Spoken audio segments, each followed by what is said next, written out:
നബി സല്ലല്ലാഹു അലൈഹി വസല്ലമ സുബഹി നമസ്കരിച്ചു കഴിഞ്ഞാൽ സലാം വീട്ടുന്ന സന്ദർഭത്തിൽ, അല്ലെങ്കിൽ സലാം വീട്ടിയ ഉടനെ അസ്തഗ്ഫിറുല്ലാഹ് തുടങ്ങിയ പ്രധാന ദിക്റുകൾക്ക് ശേഷം, അല്ലെങ്കിൽ സലാം വീട്ടുന്നതിൻ്റെ തൊട്ടു മുമ്പായി, ഈ രണ്ട് രൂപത്തിലും അത് ചെയ്യാവുന്നതാണ്.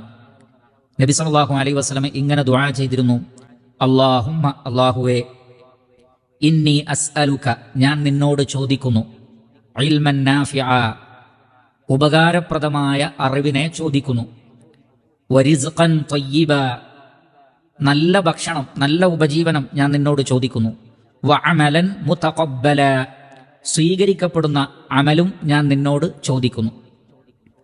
അപ്പോൾ മൂന്ന് കാര്യങ്ങൾക്ക് വേണ്ടിയാണ് അള്ളാഹുവിനോട് ദുആ ചെയ്യുന്നത്. പ്രത്യേകിച്ചും ഇത് ഫജ്ർ നമസ്കാരത്തിൽ, തശഹുദിൽ, അവസാനത്തെ ഭാഗത്ത്, അല്ലെങ്കിൽ സലാം വീട്ടിയതിന് ശേഷവുമാകാം. കാരണം ഒരാളുടെ ഒരു ദിവസം ആരംഭിക്കുകയാണ് ഫജ്റോടുകൂടി. അപ്പോൾ ഒരു ദിവസത്തിൽ ഒരാൾക്ക് അത്യന്താപേക്ഷിതമായ മൂന്ന് കാര്യങ്ങളെക്കുറിച്ചാണ് ഈ ദുആ. അതിലൊന്നാമത്തത് അല്ലാഹുമ്മ ഇന്നി അസ്അലുക ഇൽമൻ നാഫിഅ, അല്ലാഹുവേ, ഉപകാരപ്രദമായ അറിവിനെ ഞാൻ നിന്നോട് തേടുന്നു. എന്താണ് ഉപകാരപ്രദമായ അറിവ് എന്നതുകൊണ്ട് അർത്ഥമാക്കുന്നത്? ഒന്ന്, ഈ ലോകത്തും പരലോകത്തും ഉപകാരപ്പെടുന്ന അറിവായിരിക്കണം നീ എനിക്ക് നൽകേണ്ടത്. എന്നാൽ ഈ ലോകത്തും പരലോകത്തും ഉപകാരമില്ലാത്തതും ഉപദ്രവമുണ്ടാക്കുന്നതുമായ ഒരുപാട് അറിവുകളുണ്ട്. ആ അറിവുകളൊന്നും നീ എനിക്ക് നൽകരുതേ, അതിലേക്ക് എൻ്റെ മനസ്സിനെ നീ തിരിച്ചുവിടരുതേ. അത് പഠിക്കാനും അത് ശ്രദ്ധിക്കാനുമുള്ള ഒരു താല്പര്യം നീ എനിക്ക് ഉണ്ടാക്കി തരരുതേ. കാരണം ചില ആളുകൾക്ക് ഒരു ഉപകാരവുമില്ലാത്ത ഒരുപാട് അറിവിൻ്റെ പിന്നാലെ പോകാനാണ് താല്പര്യം. ഒരു ഉപകാരവുമില്ലാത്ത ഒരുപാട് കാര്യങ്ങളുടെ പിന്നാലെ പോകാനാണ് താല്പര്യം. വേറെ ചില ആളുകളാകട്ടെ സമൂഹത്തിന് വളരെയധികം ഉപദ്രവം ഉണ്ടാക്കുന്ന വിജ്ഞാനം നേടുകയും അത് പഠിക്കുകയും പഠിപ്പിക്കുകയും ചെയ്യുന്നവരുമുണ്ട്. വിശ്വാസികൾ അതൊക്കെ ശ്രദ്ധിക്കണം. നമുക്ക് ഈ ലോകത്തും പരലോകത്തും ഉപകാരമുള്ള അറിവിൻ്റെ പിന്നാലെ മാത്രമേ നമ്മൾ പോകാൻ പാടുള്ളൂ. അതാണ് അതിൻ്റെ ഒന്നാമത്തെ വിവക്ഷ. രണ്ടാമത്തെ വിവക്ഷ, ഉപകാരപ്പെടുത്താവുന്ന ഇൽമാണ്, പക്ഷേ ഞാൻ അതിനെ ഉപകാരപ്പെടുത്തുന്നില്ല. അത്തരമൊരവസ്ഥയിൽ നിന്നും നീ എന്നെ രക്ഷിക്കണമേ. ഒരാൾ ഒരു അറിവ് നേടി, പക്ഷെ ആ അറിവ് അമലാക്കുന്നില്ലെങ്കിൽ അത് ഉപകാരമില്ലാത്ത ഇൽമാണ്. ശ്രദ്ധിക്കുക. ഒരാളൊരു കാര്യം പഠിച്ചു, ഈ ലോകത്ത് ഉപകാരമുണ്ടാക്കുന്നത്, അല്ലെങ്കിൽ വിശ്വാസികളെ സംബന്ധിച്ചിടത്തോളം പ്രധാനം പരലോകമാണ്.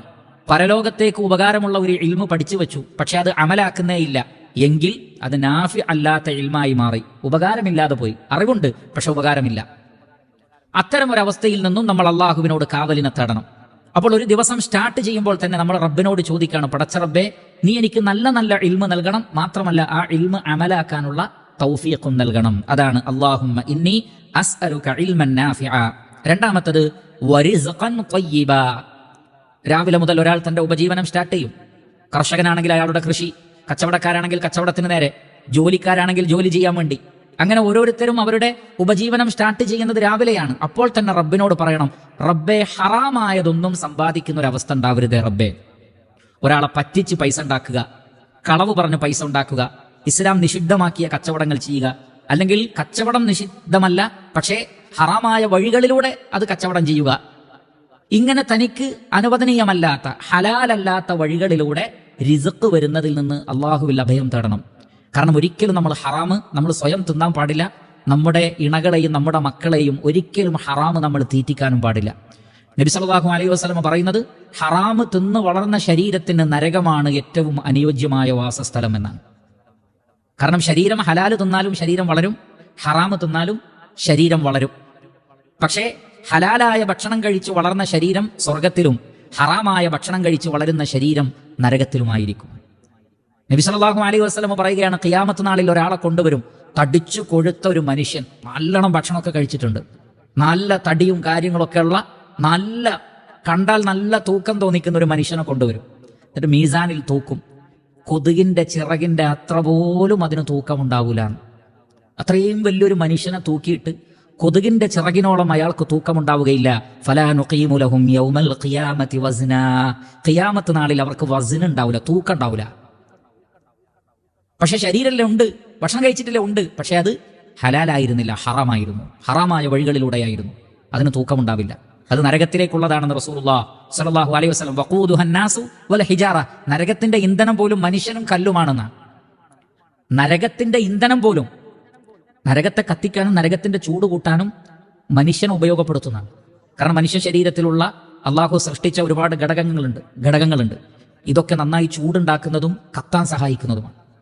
വഖൂദുഹൻ നാസു വൽ ഹിജാറ, മനുഷ്യനെയും കല്ലിനെയും അള്ളാഹു കത്തിക്കും, ഭയങ്കര ചൂടായിരിക്കും. അതുകൊണ്ട് ഒരിക്കലും ഹറാമായ സമ്പാദ്യം വേണ്ട, പട്ടിണി കിടന്നാലും ഹറാമ് വേണ്ട. അത് റബ്ബിനോട് ചോദിക്കണം. വരിസ്ഖൻ ത്വയ്യിബ, നല്ല ഹലാലായ ഭക്ഷണം. അവിടെ ഉലമാക്കൾ പറഞ്ഞു, ഹറാമായ വഴികളിലൂടെ ഉള്ള ഭക്ഷണവും അതിൽപ്പെടും. മറ്റൊന്ന്, ഹലാലായ പൈസ കൊണ്ടാണെങ്കിലും വാങ്ങി കഴിക്കുന്നതും എന്തായിരിക്കണം? നല്ലതായിരിക്കണം. അതാണ് റിസ്ഖുൻ ത്വയ്യിബ് എന്ന് പറഞ്ഞാൽ അതിൽ രണ്ടും പെടും. നല്ല പൈസ കൊണ്ട് നമ്മുടെ ശരീരത്തെ തന്നെ നശിപ്പിക്കുന്ന വസ്തുക്കൾ വാങ്ങി കഴിക്കുന്നവരുണ്ട്. സിഗരറ്റ് വലിക്കുന്നവർ, അതേപോലുള്ള വസ്തുക്കൾ ഉപയോഗിക്കുന്നവർ, മദ്യപിക്കുന്നവർ, അതേപോലെ തന്നെ തീർത്തും അപകടകരമായിട്ടുള്ള പല പാനീയങ്ങളും കാര്യങ്ങളും. അപ്പോൾ അങ്ങനെ അള്ളാഹു നൽകിയ നല്ല ധനം കൊണ്ട് വളരെ മോശമായ രോഗമുണ്ടാക്കുന്ന രൂപത്തിലുള്ള കാര്യങ്ങൾ കഴിക്കാൻ പാടില്ല. വഅമലൻ മുതഖബ്ബല, മൂന്നാമത്തത്, അള്ളാഹുവേ സ്വീകരിക്കപ്പെടുന്ന അമലിനെ ഞാൻ നിന്നോട് തേടുന്നു. കാരണം ഒരാളുടെ അമലും തുടങ്ങുന്നത് രാവിലെ മുതലാണ്. നമ്മൾ ഈ ചെയ്യുന്ന അമലൊക്കെ അള്ളാഹു സ്വീകരിക്കുന്നുണ്ടോ ഇല്ലേ എന്ന് നമുക്കാർക്കും അറിയില്ല. നമ്മൾ ഫജ്ർ നമസ്കരിക്കുന്നു, ദിക്റുകൾ ചൊല്ലുന്നു, ദുആ ചെയ്യുന്നു, ളുഹ നമസ്കരിക്കുന്നു, നമ്മൾ നോമ്പ് നോൽക്കുന്നു, സദഖ ചെയ്യുന്നു, ദഅവാ പ്രവർത്തനങ്ങളിൽ ഏർപ്പെടുന്നു, ഒരുപാട് കർമ്മങ്ങൾ. പക്ഷേ ഇതിലൊക്കെ നിയ്യത്ത് ഫസാദായി പോയാൽ, അല്ലെങ്കിൽ മറ്റു അമലുകളെ നിഷ്ഫലമാക്കി പോകുന്ന വല്ലതും സംഭവിച്ചു കഴിഞ്ഞാൽ അള്ളാഹു സ്വീകരിക്കൂല. ഇന്നമാ യതഖബ്ബലുല്ലാഹു മിനൽ മുത്തഖീൻ, തഖ്വയുള്ളവരിൽ നിന്ന് മാത്രമേ അള്ളാഹു അമലുകൾ സ്വീകരിക്കുകയുള്ളൂ. അല്ലാത്തവരുടെ അമൽ അള്ളാഹു സ്വീകരിക്കൂല. അതുകൊണ്ട് തന്നെ നമ്മുടെ അമലുകൾ സ്വീകരിക്കപ്പെടണമെങ്കിൽ അതിൽ ഇഖ്ലാസ് വേണം, തഖ്വ വേണം. അതോടൊപ്പം തന്നെ സൃഷ്ടികളോടുള്ള ബന്ധങ്ങൾ നന്നാക്കി തീർക്കണം. എല്ലാ വ്യാഴാഴ്ചയും മനുഷ്യരുടെ കർമ്മങ്ങൾ മലക്കുകൾ അള്ളാഹുവിന്റെ മുന്നിൽ പ്രദർശിപ്പിക്കും. ആ രേഖകൾ അള്ളാഹുവിന്റെ മുന്നിൽ സമർപ്പിക്കുന്നത് എല്ലാ വ്യാഴാഴ്ചയും. അള്ളാഹു സുബ്ഹാനഹു വതആല ഏടിലേക്ക് നോക്കിയിട്ട് പറയും, ഇതിൽ ശിർക്ക് ചെയ്തവരുടെയും പരസ്പരം പിണങ്ങി നിൽക്കുന്നവരുടെയും അമലുകൾ അവിടെ മാറ്റിവെക്കാൻ പറയും. സ്വീകരിക്കും. അവർ നന്നാവട്ടെ, അവർ പിണക്കം മാറ്റട്ടെ, എന്നിട്ട് നോക്കാം അവരുടെ അമൽ സ്വീകരിക്കുന്നത്. അപ്പോൾ അതവിടെ പെൻഡിങ്ങിലായിരിക്കും. മനുഷ്യർ നന്നായാൽ, പിണക്കം മാറി, മനസ്സിന്റെ വിഷമങ്ങൾ മാറ്റി നിങ്ങൾ ഏകോദര സഹോദരങ്ങളാകുമ്പോൾ മാത്രമാണ് അമലുകൾ അല്ലാഹു സുബ്ഹാനഹു വ തആല സ്വീകരിക്കുന്നത്. അപ്പോൾ നമ്മുടെ അമലുകളെ തടഞ്ഞു വെക്കുന്ന ഒരുപാട് കാര്യങ്ങളുണ്ട്. അത് ജീവിതത്തിൽ ഇല്ലാതിരിക്കണം, ശ്രദ്ധിക്കണം. അതാണ് വഅമലൻ മുതഖബ്ബല. നബി സ്വല്ലല്ലാഹു അലൈഹി വസല്ലം പറഞ്ഞു, ചില ആളുകൾ ഖിയാമത്ത് നാളിൽ വരും, ഒരുപാട് നോമ്പ് നോറ്റവരാണ്, ഒരുപാട് നമസ്കരിച്ചവരാണ്, ഹജ്ജ് ചെയ്തവരാണ്, സദഖ ചെയ്തവരാണ്. ഈ പുണ്യങ്ങളൊക്കെ ചെയ്ത ആളുകൾ പരലോകത്ത് വരും. എന്നിട്ട് അവർ പാപ്പരായി പോകും. എന്താ കാരണം? ഈ അമലുകളൊക്കെ ചെയ്തിട്ടുണ്ടെങ്കിലും ചിലരെ ചീത്ത പറഞ്ഞിട്ടുണ്ട്, ചിലരുടെ കുറ്റം പറഞ്ഞിട്ടുണ്ട്, ഗീബത്തും നമീമത്തും പറഞ്ഞിട്ടുണ്ട്, ചിലരുടെ ദിർഹം ഇവരുടെ കൈകളിൽ അന്യായമായി വന്നിട്ടുണ്ട്, പലരുടെയും ഹക്ക് പിടിച്ചു വെച്ചിട്ടുണ്ട്, ചിലരുടെ രക്തം ചിന്തിയിട്ടുണ്ട്. അതുകൊണ്ട് തന്നെ എന്ത് ചെയ്യും? ഇവർ ചെയ്ത നന്മകളൊക്കെ ഇവർ ഉപദ്രവിച്ചവർക്ക് വീതിച്ചു കൊടുക്കും. ഇവർ ആരൊക്കെയാണോ നാവ് കൊണ്ടും കൈകൊണ്ടും ഉപദ്രവിച്ചത്, ഇയാൾ ചെയ്ത നോമ്പിന്റെയും നമസ്കാരത്തിന്റെ ഒക്കെ പ്രതിഫലം അള്ളാഹു ഈ വ്യക്തി ഉപദ്രവിച്ച ആളുകൾക്ക് അള്ളാഹു സമ്മാനമായിട്ട് കൊടുക്കും. ഇതൊക്കെ നിങ്ങൾ എടുത്തോളൂ, കാരണം ഈ വ്യക്തി നിങ്ങളെ ഈ നിലക്കൊക്കെ ഉപദ്രവിച്ചിട്ടുണ്ട്.